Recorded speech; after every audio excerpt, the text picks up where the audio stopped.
আচ্ছা বন্ধুরা, আজকে ক্লাস 12 স্টুডেন্টদের আমার বিষয় হলো দ্বিপদ প্রক্রিয়া বা বাইনারি অপারেশন। আমরা আগে সম্বন্ধ চিত্রণ করেছি, এরপরে আসি আমরা বাইনারি অপারেশনে। বাইনারি অপারেশন জিনিসটা কি? বাইনারি মানে দুই পদ। বাইনোমিয়াল থিওরেম করেছো, বাই মানে দুই। বাইনারি অপারেশনে দুটো বস্তু বা দুটো সংখ্যা, এদের মধ্যে যত রকমের অপারেশন করতে পারি। যেমন আমরা অমনি করেছি 2 যুক্ত 3 সমান 5, 5 যুক্ত 10 সমান 15, এরকম যোগ বিয়োগ গুণ ভাগ। আমরা এই সমস্ত প্রক্রিয়া যেগুলো করেছি আগে, এই সমস্ত প্রক্রিয়াগুলো ঠিক দুটো এলিমেন্ট বা দুটো পদের মধ্যে বা দুটো রাশির মধ্যে আমরা করেছি। এই জন্য এই ধরনের এই প্রক্রিয়াকে বলছি আমরা বাইনারি অপারেশন বা বাইনারি প্রক্রিয়া বা দ্বিপদ প্রক্রিয়া, এটা বলতে পারো। কোথাও কোথাও দ্বিনিধানী প্রক্রিয়া বলা হয়েছে চ্যাপ্টারে। যাই হোক, ইংরেজি একটাই বাইনারি প্রক্রিয়া বা বাইনারি অপারেশন। তো এখানে আমার আর একটু বলে নিই এখানে, যে ধরো বাইনারি অপারেশনের সঙ্গে ইউনারি অপারেশনও হয়। ইউনারি মানে ঠিক একটা এলিমেন্টের উপর কীরকম অপারেশন বা প্রক্রিয়া আমরা করে থাকি। যেমন ধরো 5-এর অনন্যক, মানে ঠিক 5-এর অনন্যক বললেই আর কোনো এলিমেন্ট বলা দরকার হচ্ছে না, প্রক্রিয়াটা হচ্ছে অনন্যক করা। তাও 5-এর অনন্যক কী হয়? 1-এর 5। তাহলে এই অপারেশনের ফলে যে সংখ্যাটা পাওয়া গেল সেটা 5-এর উল্টো, অর্থাৎ 1-এর 5। এটা ইউনারি অপারেশন।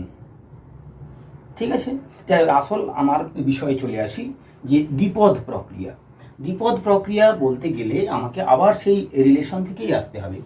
ধরা যাক একটা নন এমটি সেট। আচ্ছা, এখানে কতগুলো প্রপার্টির কথা আমরা লিখে রেখেছি। এটা আমাকে মানে পূর্ব পাঠের, মানে আমরা আগেই এই সম্বন্ধে কিছুটা ধারণা করেছি, যদিও শুধুমাত্র এই উপরে যে লেখা আছে দেখো ক্লোজার প্রপার্টি। ক্লোজারটা এখন সবার শেষে বলছি। অ্যাসোসিয়েটিভ প্রপার্টি, এটাও পরে বলছি। Associative property, commutative property, distributive property, এইগুলো একটু বলে নিই। ডিস্ট্রিবিউটিভ প্রপার্টি, এই সমস্ত প্রপার্টিগুলো আমরা আগে করেছি। অ্যাসোসিয়েটিভ প্রপার্টি তুমি জানো, যেমন ধরো a plus B plus C equals to a plus of B plus C, অর্থাৎ অ্যাসোসিয়েশন চেঞ্জ করছি। আগে এই দুটোকে একত্রে যোগ করার পরে তার সঙ্গে থার্ড এলিমেন্টটা যোগ হচ্ছে, আর এখানে প্রথম এলিমেন্টটা বাদ, প্রথমে তৃতীয় এবং দ্বিতীয় এদের মধ্যে অপারেশন নেওয়া হয়েছে। আমরা দেখেছি বাস্তব সংখ্যার ক্ষেত্রে এই অপারেশনগুলো অ্যাসোসিয়েটিভ প্রপার্টি হোল্ড করে, অর্থাৎ বাম দিকের এই এক্সপ্রেশনের মান ডান দিকের এই এক্সপ্রেশনের মান পরস্পর সমান হয়। অর্থাৎ for any 3 real numbers A B C, A plus B plus C equals to A plus B plus C. এই হচ্ছে অ্যাসোসিয়েটিভ প্রপার্টি। তো এটা যোগের ওপর, যোগ প্রক্রিয়ার অ্যাসোসিয়েটিভ প্রপার্টি। এটা যদি গুণ হতো, জাস্ট এখানে গুণ চিহ্ন হতো, এখানে গুণ চিহ্ন হয়ে যেত। অর্থাৎ এ এবং বি এর গুণফল নেওয়ার পরে সেই রেজাল্টের সঙ্গে সি গুণ করলে যা হয়, আমরা দেখেছি যে বি সির আগে গুণ করার পর তার সঙ্গে যদি এর গুণ করি তাতেও রেজাল্ট একই থাকে। তাহলে এইভাবে যোগ এবং গুণ এগুলো অ্যাসোসিয়েটিভ প্রপার্টি হোল্ড করে। ঠিক আছে, বীজগাণিতিক যোগ এবং গুণ প্রক্রিয়া আমরা এভাবে অ্যাসোসিয়েটিভ প্রপার্টি হোল্ড করে জানি। ঠিক আছে, এই ধারণাগুলো জাস্ট একবার রিমাইন্ড করে নিচ্ছি। আচ্ছা, এরপরে যেটা কমিউটেটিভ প্রপার্টি, এটাও আমরা জানি যে for any two elements A B, A plus B equals to B plus A. অর্থাৎ যে কোনো দুটো এলিমেন্ট, যে কোনো দুটো বাস্তব সংখ্যার ক্ষেত্রে তাদের যোগ করলে এবং তাদের বিনিময় করে যোগ করলে দুই ক্ষেত্রে একই রেজাল্ট হয়। সুতরাং বাস্তব সংখ্যার উপর যোগ প্রক্রিয়াটি বিনিময়যোগ্য বা বিনিময় ধর্মটি পালন করে বা মেনে চলে। এবার ডিস্ট্রিবিউটিভ প্রপার্টি আসছে। আচ্ছা, গুণের ক্ষেত্রে জাস্ট এখানে a into B equals to B into A আমরা জানি। তাহলে গুণের ক্ষেত্রেও এই কমিউটেটিভ প্রপার্টি বা বিনিময় নিয়মটি সত্য।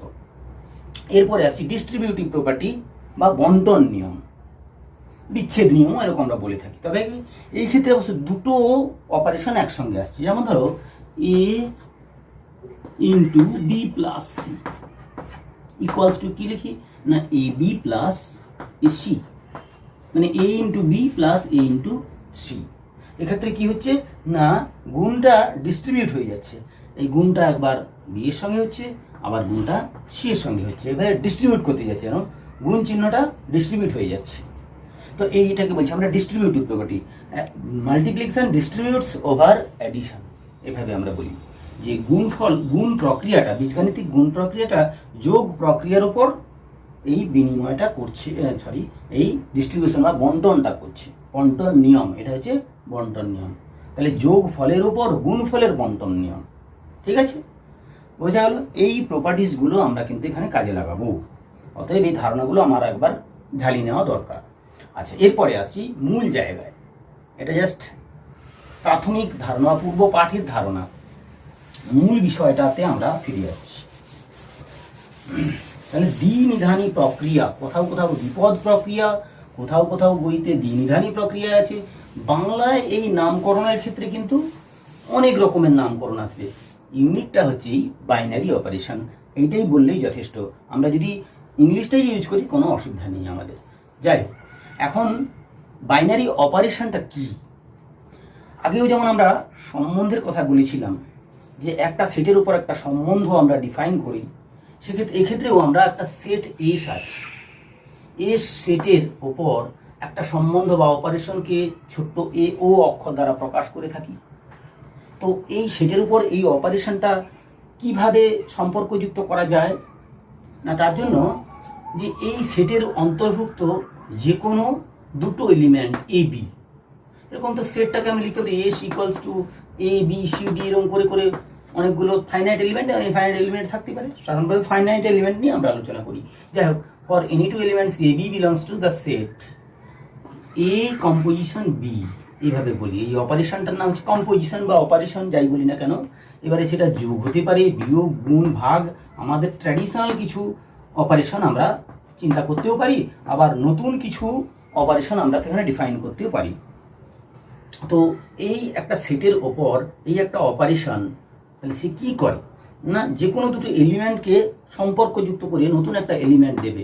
তবে এই নতুন এলিমেন্টটি, এটা যে রেজাল্টটা দেবে, এর মানটা যা হবে, সেটা কি হবে, সেটা যদি ওই এস সেটে বিলং করে, যে কোনো দুটো এলিমেন্টের মধ্যে এই অপারেশনটা নিয়ে যে রেজাল্ট পাওয়া গেল, ওই রেজাল্টটা যদি ওই সেটেই থাকে, তাহলে আমরা বলবো এই এস সেটটি এই অপারেশন বা এই প্রক্রিয়ার সাপেক্ষে বদ্ধ।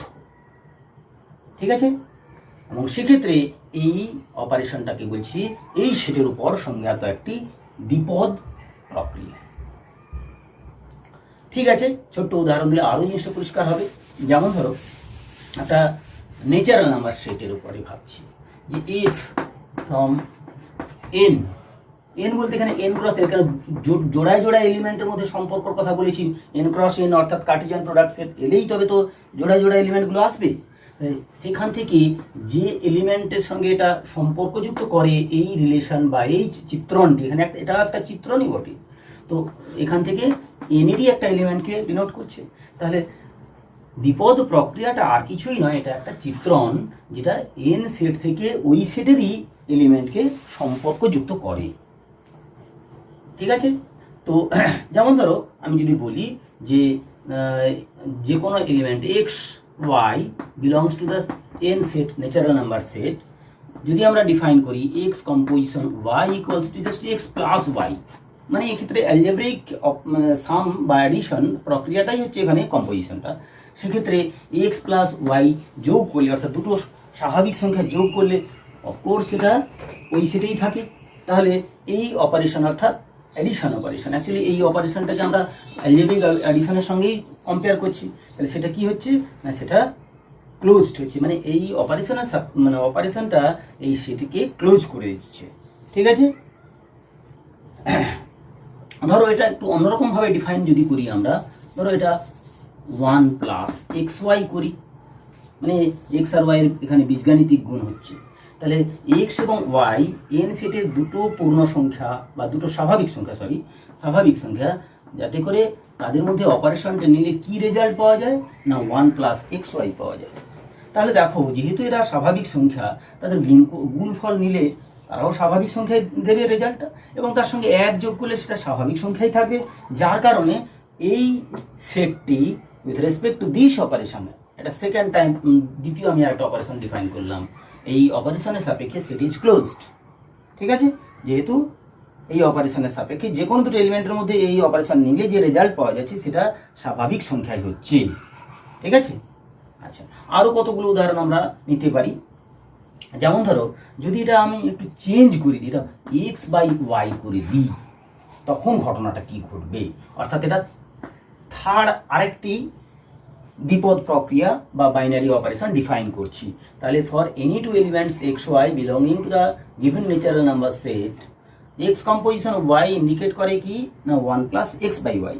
তাহলে এখন লক্ষ্য করো এই যে মানটি এটা কি এনে বিলং করে, অর্থাৎ সেটটা এই অপারেশনের রেসপেক্টে কি ক্লোজ সেট হবে, বা এটা কি একটা এই ওই সেটের উপর এটা কি একটা দ্বিপদ প্রক্রিয়া হবে না। দেখো এক্স ওয়াই স্বাভাবিক সংখ্যা ঠিকই, কিন্তু ওয়ানটা স্বাভাবিক সংখ্যা, কিন্তু এক্স বাই ওয়াই এটা তো পূর্ণ সংখ্যা বা স্বাভাবিক সংখ্যা হবে এটা নিশ্চিত নয়, যার কারণে এটা কিন্তু এই অপারেশনটা বাইনারি অপারেশন হবে না। এই সেটের উপরে, এই ন্যাচারাল নাম্বার সেটের উপরে এই প্রক্রিয়াটি দ্বিপদ প্রক্রিয়া বা বাইনারি অপারেশন হবে না। ঠিক আছে, আরো কত উদাহরণ তুমি জানো, যেমন ধরো যোগ করেছি, বিয়োগটা তো ভাবতে পারি, ধরো এক্স মাইনাস ওয়াই। তাহলে এক্স মাইনাস ওয়াই এই অপারেশন অর্থাৎ প্লেন বীজগাণিতিক যে বিয়োগ প্রক্রিয়া, এই প্রক্রিয়াটা কি দ্বিপদ প্রক্রিয়া হবে? তাহলে দ্বিপদ প্রক্রিয়া হতে গেলে যদি সেটটা ক্লোজড হয় with respect to this operation, তাহলে সেটা আমরা দেখছি কিভাবে করা যায়। যেমন ধরো 4 আর 7 এই দুটো সংখ্যা নিচ্ছি, এটা belongs to a natural number set, কারণ এরা ন্যাচারাল নাম্বার। তাহলে এখন দেখো 4 থেকে, তাহলে 4 এর সঙ্গে এই অপারেশনটা যদি নিই 7 এর, তাহলে অপারেশনটা নিয়ে সংখ্যা অনুযায়ী 4 মাইনাস 7 রেজাল্ট হচ্ছে ইকুয়ালস টু -3 হচ্ছে, which does not belongs to the natural number set, negative সংখ্যা হচ্ছে, স্বাভাবিক সংখ্যা নয়। তাহলে এই অ্যালজেব্রিক যে ডিফারেন্স বা ডিফারেন্স হলে ঠিক আছে, অ্যালজেব্রিক সাবট্রাকশন এই যে প্রক্রিয়াটা বা বীজগাণিতিক বিয়োগ, এই প্রক্রিয়াটা কিন্তু এই ন্যাচারাল নাম্বার সেটের উপর কিন্তু এটা একটা দ্বিপদ প্রক্রিয়া নয়। কিন্তু দেখো এটাকেই আমি করিয়ে নিতে পারি কিভাবে, ধরো এন না রেখে যদি আমি একে জেড এ কনভার্ট করি, অর্থাৎ F is Z to Z, Z cross Z to Z যদি আমরা ডিফাইন করি, লক্ষ্য করো তাহলে যে কোনো দুটো সংখ্যা স্বাভাবিক সংখ্যা তার মানে বা দুটো পূর্ণ সংখ্যা, তাদের যোগ বিয়োগ যাই করি না কেন, বিয়োগ করলে কি হবে, সবসময় পূর্ণ সংখ্যা আসবে, হয় সেটা ধনাত্মক বা ঋণাত্মক বা 0 এইটাই আসতে পারে। ঠিক আছে, তাহলে চেঞ্জ করে দিলাম, যেই সঙ্গে সঙ্গে কিন্তু যেটা বাইনারি অপারেশন হচ্ছিল না এন সেটের উপর, সেটা কিন্তু জেড সেটের উপর, অর্থাৎ পূর্ণ সংখ্যা সেটের উপর, ইন্টিজার সেটের উপর সেটা কিন্তু বাইনারি অপারেশন হয়ে যাচ্ছে। ঠিক আছে, আচ্ছা এরপরে আমরা আসছি কতগুলো ধারণায়। ধরো আমরা যেমন আগেই করেছি যে একটা সেট থেকে এ সেট থেকে বি সেটে যদি আমরা একটা চিত্রণকে ডিফাইন করেছি, তো সেক্ষেত্রে number of elements in A B M and number of elements in B equals to n, then from কত different number of mapping from A set to B set we can define, মানে A set থেকে B সেটে কত বিভিন্ন রকমের চিত্রণ আমরা সংজ্ঞায়িত করতে পারি। সেই সংখ্যাটা আমরা কি পেয়েছিলাম না, সেই সংখ্যাটা আমরা পেয়েছিলাম কি না n to the power m, বা number of elements in B set whole to the power number of elements in A set, এইভাবে আমরা কিন্তু সেই সংখ্যাটা পেয়েছিলাম। তো এক্ষেত্রে একটা ফাইনাইট সেট এ সেটটা যদি ফাইনাইট সেট এন এলিমেন্টস থাকে, তাহলে আমরা যদি এই যে দ্বিপদ প্রক্রিয়া যদি একটা বলি, এফ কেই একটা যদি দ্বিপদ প্রক্রিয়া বলি, তাহলে F is defined from A to A cross A to A. তাহলে সেক্ষেত্রে নাম্বার অফ এলিমেন্টস কি হবে না, সেক্ষেত্রে number of different binary operation that can be defined on the given set A set যার নির্দিষ্ট সংখ্যক এলিমেন্ট ধরা যাক এমই আছে, এম সংখ্যক এলিমেন্ট আছে, তাহলে ওই সেটের ওপরে দ্বিপদ কত বিভিন্ন রকমের দ্বিপদ প্রক্রিয়া আমরা ডিফাইন করতে পারি। সেই সংখ্যাটা কি হবে না M to the power M হবে, এই সংখ্যা অনুযায়ী M to the power M, number of different binary operation that can be defined on the given finite set A having m elements equals to m to the power m, not m to the power m square, কারণ এখানে নাম্বার অফ এলিমেন্ট m into m মানে m square হচ্ছে। M square হচ্ছে, তাহলে M to the power M square হবে। ঠিক আছে, তাহলে এখানে এ সেট থেকে বি সেট বলেছি, কিন্তু এখানে এ ক্রস এ থেকে এ সেটেই। ঠিক আছে, জিনিসটা ভুলটা বুঝতে পারলে কোথায় ভুলটা হচ্ছিল। তাহলে এ ক্রস এ সেটেই তো নাম্বার অফ এলিমেন্টস আছে এম স্কোয়ার। তাহলে এই সেট থেকে এম এলিমেন্টের সেটে আমি ম্যাপ করছি বা চিত্রণ করছি, বাইনারি অপারেশন চালাচ্ছি, অ্যাসোসিয়েট করছি এলিমেন্টগুলোকে, তাহলে সেক্ষেত্রে আমার number of different binary operation will be M to the power N square. ঠিক আছে, আচ্ছা এরপরে সেট যে ক্লোজড, এইটাই ক্লোজার প্রপার্টি আমরা বলেছি। ক্লোজার প্রপার্টি বলতে for a given set S একটা অপারেশন ডিফাইন করা আছে, যেখানে for any two elements A B belongs to the given set S we define A composition B, মানে এ আর বি এর মধ্যে ওই প্রক্রিয়াটা চালাচ্ছি। হ্যাঁ, যদি এই যে এ কম্পোজিশন বি থেকে যে রেজাল্ট পাচ্ছি, যে এলিমেন্ট নতুন উৎপাদন হচ্ছে বা উৎপন্ন হচ্ছে, সেটা যদি এস সেটেই বিলং করে, তাহলে the set is closed with respect to the operation, বা সেটটি ওই অপারেশন বা ওই প্রক্রিয়ার সাপেক্ষে ক্লোজড বা বদ্ধ। এই জন্য এই প্রপার্টিটি বলছি, যদি এটা হোল্ড করে তাহলে দিস ইজ ক্লোজার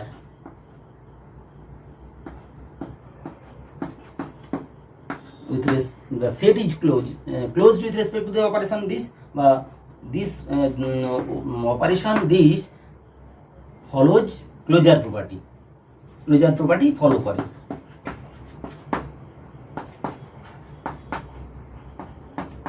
বুঝা গেল? আচ্ছা, ক্লোজার প্রপার্টি হয়ে গেল। এরপরে আমরা আসছি অ্যাসোসিয়েটিভ প্রপার্টি, আমরা বলেই ফেলেছি। এবারে দুটো গুরুত্বপূর্ণ বিষয় হচ্ছে যে এক্সিস্টেন্স অফ আইডেন্টিটি এলিমেন্ট, ওই সেটটার ওপরে এই যে অপারেশনটা ডিফাইন করা হচ্ছে সেখানে ক্লোজার প্রমাণ করেছি। অ্যাসোসিয়েটিভ প্রপার্টি সম্বন্ধে আমরা জেনেছি, ক্লোজার অ্যাসোসিয়েটিভ সংক্ষেপে লিখে দিচ্ছি।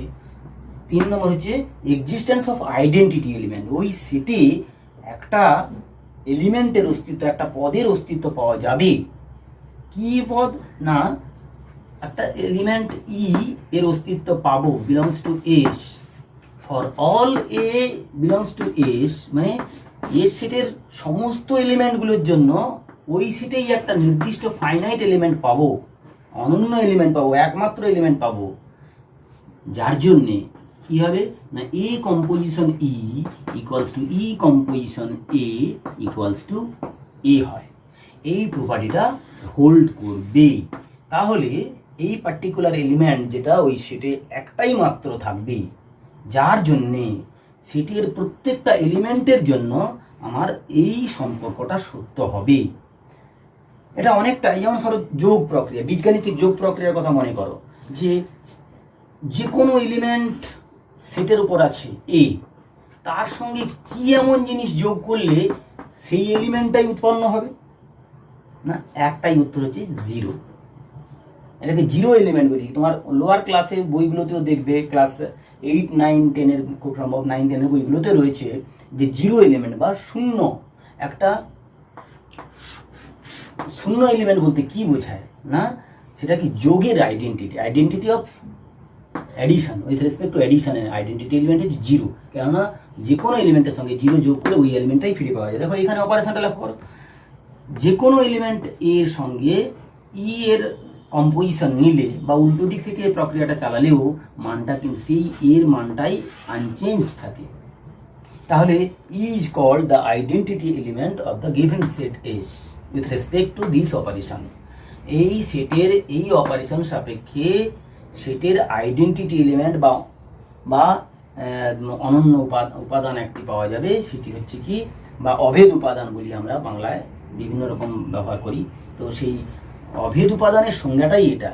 ফর এ সমস্তর জন্য, পুরো সেটের সমস্ত এলিমেন্টগুলোর জন্য, প্রত্যেকটা আলাদা আলাদা এলিমেন্টের কথা ভাবলে, A for any element A given of the given set S, A composition E equals to E composition A equals to A, মানে is called the identity element, অথবা বাংলায় বলি আমরা অভেদ উপাদান। ঠিক আছে, অভেদ উপাদান সম্বন্ধে জানা গেল। এরকম একটা এবং অনন্য উপাদান একটা পাওয়া যাবে, যেটা অন্যান্য বাকি পুরো সেটের সমস্ত এলিমেন্টের সঙ্গে এই সম্পর্কটা মেনে চলবে। বোঝা গেল? তাহলে গুণফলের এরকম আইডেন্টিটি এলিমেন্ট কি, যেমন ধরো 5-এর সঙ্গে কত গুণ করলে 5টা ফিরে পাওয়া যাবে, না সেটার উত্তর হলো 1। দেখো 1 ছাড়া অন্য কোনো সংখ্যা পাবে কি, তাহলে এটা হচ্ছে অনন্য উপাদান, এটা হচ্ছে মাল্টিপ্লিকেটিভ আইডেন্টিটি এলিমেন্ট। অর্থাৎ যে কোনো একটা সেটের ক্ষেত্রে বাস্তব সংখ্যা হোক, যে কোনো ধরনের সংখ্যা তত্ত্বের ক্ষেত্রে আমরা দেখেছি স্বাভাবিক সংখ্যা, পূর্ণ সংখ্যা, যে কোনো সংখ্যার ক্ষেত্রে আমরা বা যে কোনো রাশির ক্ষেত্রে ওই রাশির সঙ্গে 1 গুণ করলে সেই রাশিটাই ফিরে পাওয়া যায়। তাহলে 1 is the identity element in the given set. ঠিক আছে, with respect to operation multiplication, algebraic multiplication. ঠিক আছে, আচ্ছা এরপরে আসছি inverse element. Inverse for each, inverse for each element. প্রত্যেকটা এলিমেন্টের জন্য ইনভার্সের এক্সিস্টেন্স আছে কি না এটা যাচাই করতে যাচ্ছি। আগে ইনভার্স এলিমেন্টের সংজ্ঞা জানতে হবে। তো ইনভার্স এলিমেন্ট কি, ওই রকম যে কোনো একটা element A another element B যদি এমনভাবে সম্পর্কযুক্ত হয় যে এ কম্পোজিশন বি, একটা বিশেষ এলিমেন্ট এর সঙ্গে ওই সেটের অন্য একটা এলিমেন্ট এমনভাবে সম্পর্কযুক্ত যাদের অপারেশন নিলে যদি আইডেন্টিটি এলিমেন্ট পাই, এবং এই প্রপার্টিটা যদি কমিউটিভ প্রপার্টি হোল্ড করে, অবশ্যই এক্ষেত্রে বি কম্পোজিশন এর সঙ্গে এটা সমান হবে। এটাই হচ্ছে ইনভার্স এলিমেন্টের ডেফিনেশন। ম্যাট্রিক্স অ্যালজেব্রাতেও আমরা এগুলো পেয়ে থাকবো, যে কোনো দুটো ম্যাট্রিক্সের গুণফল একটা আইডেন্টিটি ম্যাট্রিক্স হবে। ঠিক আছে, দুটো এলিমেন্টের গুণ ফলে একটা ওই আইডেন্টিটি এলিমেন্ট পাওয়া যাবে। আইডেন্টিটি এলিমেন্টের অস্তিত্ব থাকতে হবে প্রথমত, তারপরে থাকলে তাহলে যে কোনো একটা এলিমেন্টের সঙ্গে আর একটা এলিমেন্ট এমন খুঁজে পাবো যাতে করে তাদের কম্পোজিশন নিলেই, তাদের মধ্যে এই অপারেশনটা চালালে যে রেজাল্টটা হবে সেটা ওই আইডেন্টিটি এলিমেন্টটাই দেবে, অর্থাৎ ওই অভেদ উপাদানটি দেবে। তাহলে B is called a inverse, A এলিমেন্টের ইনভার্স এলিমেন্ট বলা হবে। ঠিক আছে, বুঝাতে পারলাম নিশ্চয়ই। এবারে অঙ্কে চলে যাই, যে একটা প্রক্রিয়ার কথা ভাবো। ধরো একটা সেট আমি ডিফাইন করছি এস, ওই composition this, with respect to this composition ধরো A B belongs to S such that A composition B equals to 1 plus A plus B. তাহলে এইভাবে আমি যখন এই সেটের উপর দুটো এলিমেন্ট, যে কোনো দুটো এলিমেন্টের মধ্যে এই কম্পোজিশন বা এই দ্বিপদ প্রক্রিয়া একটা প্রয়োগ করছি, সেটা এইভাবে সংজ্ঞায়িত হলো। তো এক্ষেত্রে আমাকে প্রশ্ন করা হবে যে এক্ষেত্রে সেটটা ক্লোজড হবে কিনা। তবে এবার গিভেন সেটের সম্বন্ধে আমাকে দেওয়া থাকবে ধরো S equals two N natural number set বা জেড যাই হোক, বা আর রিয়েল নাম্বার সেট, এরকম দেওয়া থাকতেই পারে। তো দেখো ধরো আমি রিয়েল নাম্বার সেট বলছি যে কোনো বাস্তব সংখ্যার ক্ষেত্রে, এটা ঠিক কিনা। তো দেখো আমরা প্রথমত সেটটা ক্লোজড কিনা। তাহলে দেখো যে কোনো দুটো বাস্তব সংখ্যা যদি তুমি নাও, তার মধ্যে এই অপারেশনটার অর্থ হচ্ছে 1 প্লাস এ প্লাস বি। তাহলে বাস্তব সংখ্যাগুলো যোগ করলে তো বাস্তব সংখ্যাই পাওয়া যাবে, আবার তার সঙ্গে 1 যোগ করলে বাস্তব সংখ্যাই হবে। তাহলে this must belongs to the given set S or R. তাহলে set is closed with respect to this operation, অর্থাৎ এই অপারেশনের সাপেক্ষে সেটটা ক্লোজড সেট বা closure property hold in this case. ঠিক আছে, এরপরে আসছি অ্যাসোসিয়েটিভ প্রপার্টি হোল্ড করে কিনা, অর্থাৎ A composition B whole composition C, we have to test A composition B composition C whether this relation is true or false। তাহলে দুদিক থেকে ক্যালকুলেশন করি। তাহলে A composition B composition C মানে কি, A composition B মানে 1 plus A plus B, এর সঙ্গে কম্পোজিশন সি মানে, তার মানে কি হচ্ছে তখন 1। দেখো দুটো এ বি এলিমেন্ট যখন আমি অপারেশনটা নিচ্ছি 1 প্লাস মানে সবগুলো যোগ হয়ে যাচ্ছে, এক্সট্রা 1 যোগ হয়ে যাচ্ছে, তাহলে 1 plus A plus B plus C হচ্ছে, অর্থাৎ এটা রেজাল্ট মানে 2 plus A plus B plus C. এই দিক থেকে হিসেব করো, A composition B plus C মানে কি 1 plus B plus C, again 1 plus A plus 1 plus B plus C, this gives 2 plus A plus B plus C. তাহলে দেখো দুই দিক থেকে রেজাল্টটা একই দাঁড়াচ্ছে, তাই তো।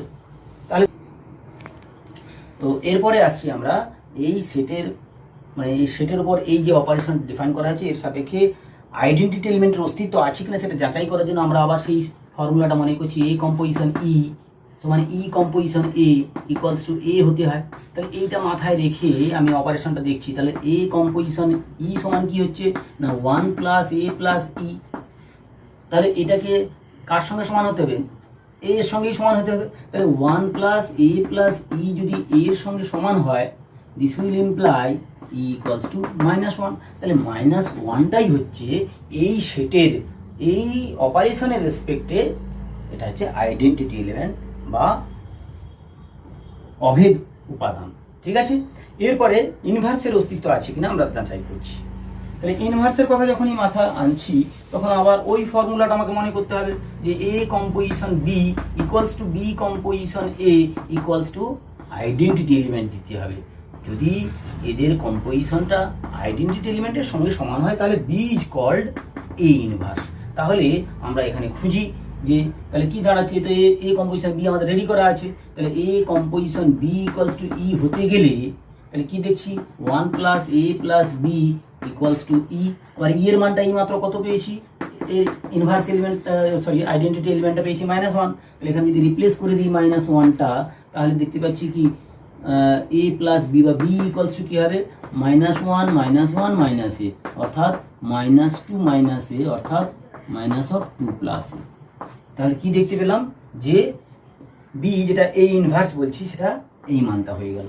এইভাবে আমরা যে কোনো একটা সেটের উপরে যে কোনো একটা প্রক্রিয়া যখন এইভাবে সংজ্ঞায়িত করা থাকবে সেখান থেকে প্রথমে দেখাবো সেটটা ক্লোজড কিনা, যেমন জানতে চাইবে। এরপরে দেখব কমিউটেটিভ অ্যাসোসিয়েটিভ প্রপার্টিগুলো হোল্ড করছে কিনা। তারপর দেখব এ পুরো সেটের সমস্ত এলিমেন্টগুলোর জন্য একটা আইডেন্টিটি এলিমেন্টের অস্তিত্ব পাচ্ছি কিনা। আচ্ছা, ওটা যদি পেয়ে যাই এরপরে দেখছি প্রত্যেকটা এলিমেন্টের জন্য এটা রিপ্রেজেন্টেটিভ এলিমেন্ট যে কোনো এর জন্য আমরা ইনভার্স এলিমেন্টের অস্তিত্ব পাচ্ছি কিনা। দিস ইজ এ ইনভার্স, তাহলে এখানে এ ইনভার্স ইকুয়ালস টু -2 + এ, এটা হয়ে গেল। এইভাবে আমরা এইখানে প্রক্রিয়াগুলো করব। তো এখানে একটা ছোট্ট উদাহরণ দিচ্ছি আর একটা কম্পোজিশন টেবিলের সাহায্যে কিভাবে আমরা এই প্রক্রিয়াগুলোকে একই সঙ্গে দেখাতে পারবো।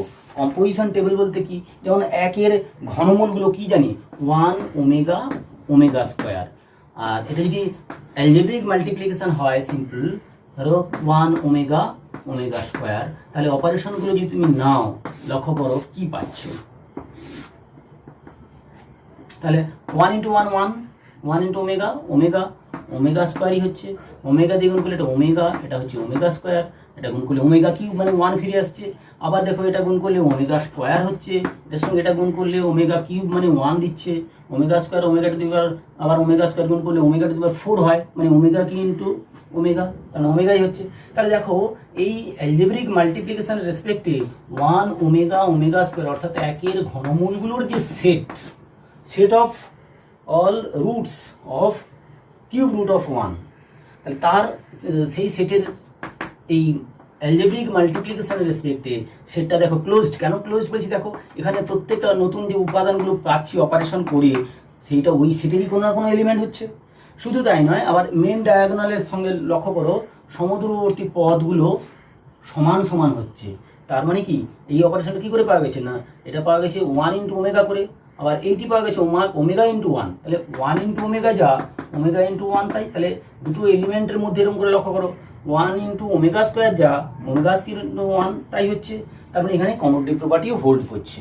এবারে কমিউটেটিভ প্রপার্টি দেখলাম, ক্লোজার প্রপার্টি দেখলাম, আইডেন্টিটি এলিমেন্ট কী করে চেক করবো না, আইডেন্টিটি এলিমেন্ট দেখো কোন রো বরাবর বা কোন কলাম বরাবর এলিমেন্টগুলো কোনো পরিবর্তন ঘটছে না। দেখো 1 ওমেগা ওমেগা স্কোয়ার এই পরে এইটা একদম হুবহু এই দুটি রো কলাম একই হচ্ছে। তাহলে এই এলিমেন্টটার জন্য এই অপারেশনটা করে যেহেতু এই কলামটা পেয়েছি, তাহলে this is the identity element of the given set with respect to the operation multiplication, algebraic multiplication. ঠিক তেমনি আবার দেখো এখানে আইডেন্টিটি এলিমেন্ট ই ইকুয়ালস টু পাচ্ছি 1। আবার লক্ষ্য করো যে ওমেগার জন্য কোথায় 1 পাচ্ছি, দেখো ওমেগার জন্য এইখানে 1 পাচ্ছি। তার মানে কি এর অপারেশন ওমেগা স্কোয়ার আর ওমেগা গুণ করলে 1 হচ্ছে, তাহলে ওমেগা ইনভার্সটাই হচ্ছে ওমেগা স্কোয়ার।